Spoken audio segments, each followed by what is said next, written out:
follow along. Your character was sent into the capital of... Okay, we're not doing... Your character was sent to the capital of the Imperial Emperor to gather intel on their next point of attack in the war. They snuck into the palace undiscovered. A massive map of the world's landscape stretched out on the floor into the Emperor's war room. The war marked out by wooden pieces representing forces from both armies. Where the character's village, Sakuraka, resides had multiple Imperial Army pieces resting on it. Stacks of paper next to a quill stood in the corner. Grabbing a piece of charcoal, they softly scrubbed the top paper. One sentence is all that was written. Attack the Sakuraka village. Reckless abandon consumes your character. They climb out of the window and begin to scale the palace as fast as they can. As they reach the roof, they drop between a structural beam and roofing stone while pulling the rifle off of their back, silently scanning the night sky through the rifle scope. This is where you're supposed to be when the director yells, "Action," while you're surrounded by green screens and told that the bird is going to be flapping somewhere over there by the lights. Don't worry. You've got this. It doesn't matter how much backstory you have. Sure, that helps you understand what's going on in the moment, but you need something more.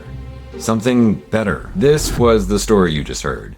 In it is a ridiculous amount of information you need to understand and embody. And this is how you do it insanely fast. You start with who you are being. This would become legendary Socorro Village resistance soldiers. Because obviously, if we're going to be someone else, we are going to be a badass. This gives you a stereotype and a self-image to refine your behavior through.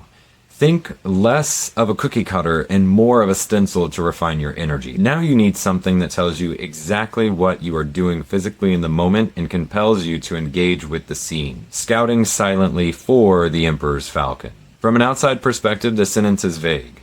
It is. But it leaves you with questions. Why am I scouting for the Emperor's Falcon?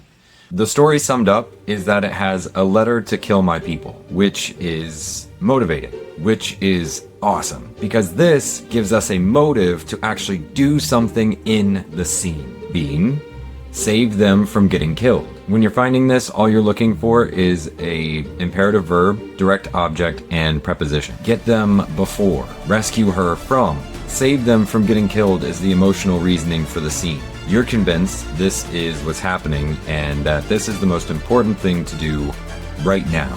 Before we jump on camera, we need to find one more piece of information. They reach the top of the palace and drop between structural beam and flat stone. They pull their rifle off of their back and silently scan the night sky through the rifle scope. Why am I silent? Why am I scouting silent? Why am I scouting silent? Why am I silent? When you're on set, it's not enough that you feel the emotions. It's your job to carry the scene and its reality through your actions. The reality that you have to abide by and maneuver around creates the scene's reality, which should then influence your behavior. It's a vicious cycle. So the silence you're trying to maintain while you're scouting silently takes on a different meaning.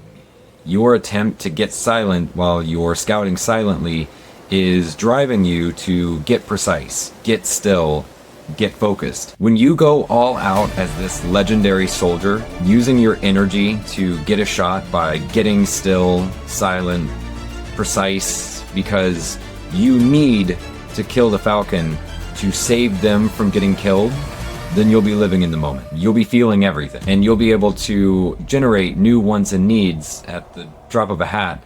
You'll also be able to behave and utilize mannerisms as this person, no matter what's going on.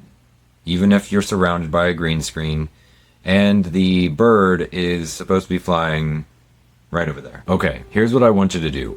I want you to take any household item, such as, and then I want you to identify it. So this would be something like Sharpie and broken or priceless. So now that you've identified it in your own way, you're going to add it to your own sentence structure. Now, that sentence structure could be something to the extent of walking delicately around the broken or priceless Sharpie. You get the gist. So now come up with your own backstory and let the emotions fly. Don't worry if you don't feel confident coming up with your own backstory. I added 2 backstories, one for the priceless Sharpie and one for the broken Sharpie in the comments below. Oh yeah, none of this is gonna help you unless you know how to use your words. So go check out this video. It teaches you step by step so that way you're ready whenever you get on set.